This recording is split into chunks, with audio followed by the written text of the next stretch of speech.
Hello दोस्तों, कैसे हो आप लोग। 15 अक्टूबर से माइंडवेस्ट लिमिटेड का आईपीओ ओपन होने जा रहा है। आज हम इस वीडियो में उस आईपीओ का रिव्यू करेंगे और जानेंगे कि हमें इस आईपीओ में अप्लाई करना चाहिए कि नहीं करना चाहिए। यदि अप्लाई करना चाहिए तो लॉन्ग टर्म के हिसाब से करना चाहिए कि शॉर्ट टर्म के हिसाब से करना चाहिए। सबसे पहले हम इस आईपीओ का टाइमलाइन देखेंगे। ये आईपीओ ओपन हो रहा है 15 अक्टूबर को, क्लोज हो जाएगा 17 अक्टूबर को। इसके शेयर हमारे डीमेट अकाउंट में लॉट होंगे 20 अक्टूबर को और ये कंपनी 24 अक्टूबर को लिस्ट हो जाएगी शेयर मार्केट पे। यदि ग्रे मार्केट प्रीमियम की बात करें तो 15 अक्टूबर को 15% का चल रहा है। यदि रुपीस टर्म में बात करें तो 160 रुपये का ग्रे मार्केट प्रीमियम चल रहा है। यदि ग्रे मार्केट प्रीमियम का ट्रेंड देखें तो 14 तारीख को ग्रे मार्केट प्रीमियम 13.6% था, जो भी बढ़ के 15.02% हो गया है, जो कि एक पॉजिटिव चीज़ है। ग्रे मार्केट में कोई भी चेंजेज आएगा तो मैं अपने टेलीग्राम चैनल में अपडेट कर दूंगा, जिसका लिंक मैंने डिस्क्रिप्शन बॉक्स में दे रखा है। तो आप प्लीज़ टेलीग्राम चैनल ज्वाइन कर लें ताकि आप कोई भी अपडेट मिस ना कर सकें। अब हम कंपनी डिटेल देख लेते हैं। माइंडवेस्ट लिमिटेड 1981 में इनकॉर्पोरेट हो गई थी। मतलब कि इसको अपने सेक्टर में काम करते हुए 44 साल हो गया है। 44 साल का एक्सपीरियंस एक बहुत ही अच्छा खासा एक्सपीरियंस होता है। बेसिकली ये कंपनी नेचुरल स्टोन्स का बिजनेस करती है। ये कंपनी नेचुरल स्टोन्स का एक्सप्लोरेशन से लेके मार्केटिंग, प्रोसेसिंग, डिस्ट्रीब्यूशन और एक्सपोर्ट तक का धंधा स्वयं करती है। ये कंपनी ब्लैक गैलेक्सी ग्रेनाइट का प्रोड्यूसर और एक्सपोर्टर है, जो कि एक unique type of granite variety है, जो कि स्पार्कलिंग गोल्डन फ्लेक्स के लिए जाना जाता है। ये कंपनी 16 ग्रेनाइट माइंस का ऑपरेट करती है, जो कि 6 डिफरेंट लोकेशन पे सिचुएटेड है तेलंगाना और आंध्र प्रदेश में, जहां से ये डिफरेंट वेराइटीज का ग्रेनाइट प्रोड्यूस करते हैं, जिसमें कि ब्लैक गैलेक्सी है, एब्सोल्यूट ब्लैक, टैन ब्राउन आदि ग्रेनाइट है। इस कंपनी का एक एक ग्रेनाइट प्रोसेसिंग यूनिट तेलंगाना और आंध्र प्रदेश में सिचुएटेड है। इस कंपनी का माइंस ऑपरेशन के अलावा स्ट्रॉन्ग रिसोर्स बेस है 25 लोकेशन पे, जो कि सिचुएटेड है आंध्र प्रदेश, तेलंगाना, कर्नाटका और तमिलनाडु में।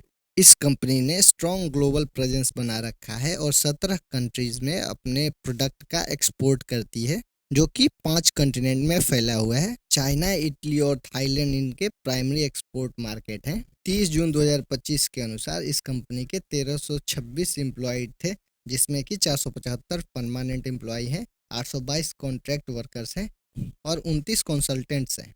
कस्टमर वाइज रेवेन्यू की बात करें तो फाइनेंशियल ईयर 2025 में लार्जेस्ट कस्टमर से 11.5% रेवेन्यू आया है, टॉप 5 कस्टमर से 36.3% रेवेन्यू आया है और टॉप 10 कस्टमर से 51% रेवेन्यू आया है। एक्सपोर्ट और विद इन इंडिया रेवेन्यू की बात करें तो फाइनेंशियल ईयर 2025 में विद इन इंडिया से 43% रेवेन्यू जनरेट हुआ है और आउटसाइड इंडिया से 56.9% रेवेन्यू जनरेट हुआ है। उसमें से कंट्रीज की बात करें तो चाइना से अकेले इस कंपनी का 39.7% रेवेन्यू जनरेट हुआ है और बाकी दुनिया से इसका 17.2% रेवेन्यू जनरेट हुआ है। मतलब कि हम देख सकते हैं चाइना से एक बहुत ही बड़ा चंक 39.7% का रेवेन्यू इस कंपनी का आ रहा है।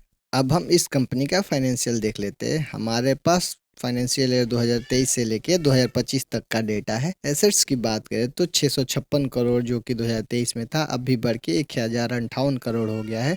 टोटल इनकम यानी कि रेवेन्यू की बात करें तो 522 करोड़ से बढ़ के फाइनेंशियल ईयर 2025 में 643.1 करोड़ हो गया है। प्रॉफिट आफ्टर टैक्स की बात करें तो 54 से बढ़ के 133.3 करोड़ हो गया है। इबिडा की बात करें तो 89.5 करोड़ से बढ़ के 171.7 करोड़ हो गया है। नेटवर्थ 334.9 करोड़ से बढ़ के 553.6 करोड़ हो गया है। रिजर्व की बात करें तो 408 करोड़ से बढ़ के 602 करोड़ हो गया है। टोटल बोरोइंग की बात करें तो इस कंपनी का फाइनेंशियल ईयर 2023 में 149.08 करोड़ का था, जो अभी बढ़ के 236.6 करोड़ हो गया है। इस कंपनी का मार्केट कैप 3,851.02 करोड़ का हो जाएगा। आरओई की बात करें तो इस कंपनी का 19.4 का है। आरओसी 18.84 का है। डेप्ट टू इक्विटी की बात करें तो 0.43 का है। रिटर्न ऑन नेटवर्थ की बात करें तो इस कंपनी का 22.11% का है। प्रॉफिट मार्जिन 17.17% का है। एबिडा मार्जिन 27.4% का है। प्राइस टू बुक वैल्यू की बात करें तो इस कंपनी का 6.5 का है। अर्निंग पर शेयर इस कंपनी का पोस्ट आईपीओ 26.9 का हो जाएगा और price to earning post IPO इस कंपनी का 39.4 का हो जाएगा। अब हम इस कंपनी का इसके पीयर से कंपेयर करके देखते हैं कि ये कहाँ स्टैंड कर रही है। इसके पीयर्स में एक ही कंपनी है जिसका नाम है Pokarna limited. Earning per share wise इस कंपनी का अपने पीयर से कम है। नैब की बात करें तो उसमें भी ये कंपनी सेकंड पोजीशन पे स्टैंड कर रही है। प्राइस टू अर्निंग इस कंपनी का 39.9 का था, जो कि इसके पीयर से कंपेयर करें तो महंगी नज़र आ रही है। रिटर्न ऑन नेटवर्थ की बात करें तो दोनों कंपनी का सेम ही नज़र आ रहा है। प्राइस टू बुक वैल्यू इस कंपनी का 6 का था और इसके पीयर्स का 3 का है। मतलब कि price to book value wise भी ये कंपनी अपने पीयर से महंगी नज़र आ रही है। अब हम आईपीओ डिटेल देख लेते हैं। इस कंपनी का फेस वैल्यू 5 रुपये पर शेयर का होगा। इशू प्राइस बैंड 1014 से लेके 1065 रुपये पर शेयर का होगा। लॉट साइज की बात करें 14 शेयर का है। सेल टाइप की बात करें तो फ्रेश इशू और ऑफर फॉर सेल दोनों ही है। टोटल इशू साइज 451 करोड़ का होगा, जिसमें कि 250 करोड़ फ्रेश इशू है और बाकी 201 करोड़ ऑफर फॉर सेल है। एम्प्लॉय के लिए ये कंपनी 101 रुपये का डिस्काउंट दे रही है और ये कंपनी बीएसई और एनएसई दोनों पे लिस्ट करेगी। आईपीओ रिजर्वेशन की बात करें तो क्यूआईबी को ये 50% शेयर ऑफर कर रहे हैं। रिटेलर के लिए इन्होंने 35% रिजर्व रखा है और एनआईआई को ये 15% शेयर ऑफर कर रहे हैं। लॉट साइज देखें तो रिटेलर मिनिमम एक लॉट जो कि 14 शेयर का होगा, जिसका वैल्यू होगा 14,910 रुपये, उसके लिए अप्लाई कर सकते हैं। स्मॉल एचएनआई 14 लॉट यानी कि 196 शेयर के लिए अप्लाई कर सकते हैं और बिग एचएनआई 68 लॉट यानी कि 952 शेयर के लिए अप्लाई कर सकते हैं, जिसका वैल्यू होगा 10,13,880 रुपये। प्रोमोटर्स होल्डिंग की बात करें तो पोस्ट आईपीओ प्रोमोटर्स के पास 84.39% शेयर रह जाएंगे। अब हम आईपीओ ऑब्जेक्टिव देख लेते हैं, मतलब कि ये कंपनी जो मार्केट से 451 करोड़ रेज कर रही है उस पैसे का क्या करेगी। 127 करोड़ का इस्तेमाल ये कंपनी अपने सब्सिडरी कंपनी में यूज़ करेगी, जो कि फेज़ 2 का क्वाज प्रोसेसिंग प्लांट बना रही है। 25.7 करोड़ का इस्तेमाल ये कंपनी इलेक्ट्रिक डंप ट्रक्स खरीदने में करेगी। 3.2 करोड़ का इस्तेमाल ये कंपनी सोलर एनर्जी बनाने के लिए एक प्लांट में करेगी।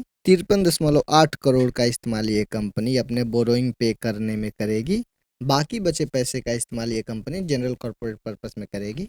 कंक्लूजन देखने से पहले आपके घर में किसी भी फैमिली मेंबर को फ्री में डीमैट अकाउंट ज़ीरोधा या ग्रो में खुलवाना है तो उसका लिंक मैंने डिस्क्रिप्शन बॉक्स में दे रखा है। आप उस लिंक का इस्तेमाल करके फ्री में ज़ीरोधा या ग्रो में अकाउंट खुलवा सकते हैं। कंक्लूजन की बात करें तो जो लोग लिस्टिंग गेन के अनुसार अप्लाई करना चाहते हैं उसके लिए हम 3 पैरामीटर्स देखते हैं: ग्रे मार्केट प्रीमियम, वैल्यूएशन और anchor list subscription. Grey market premium की बात करें तो 15% का चल रहा है, जो कि ठीक ठाक हम ग्रे मार्केट प्रीमियम मानते हैं। वैल्यूएशन की बात करें तो ये कंपनी अपने पीयर से थोड़ी महंगी नजर आ रही है, लेकिन जिस सेक्टर में ये कंपनी काम कर रही है वो एक यूनिक सेक्टर है और ये कंपनी का एक्सपीरियंस भी 44 साल का है और 17 कंट्रीज में प्रेजेंस है, जो कि एक और भी पॉजिटिव चीज़ हमें नज़र आ रही है। और तीसरा बचा एंकर लिस्ट सब्सक्रिप्शन, जिसका मैं अपडेट कर दूंगा अपने टेलीग्राम चैनल पे। मतलब कि लिस्टिंग गेन के अनुसार ये कंपनी हमें ठीक ठाक नज़र आ रही है।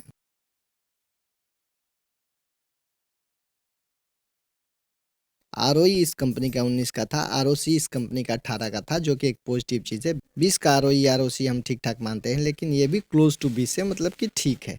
डेब्ट टू इक्विटी भी इस कंपनी का मैनेजेबल 0.4 का है।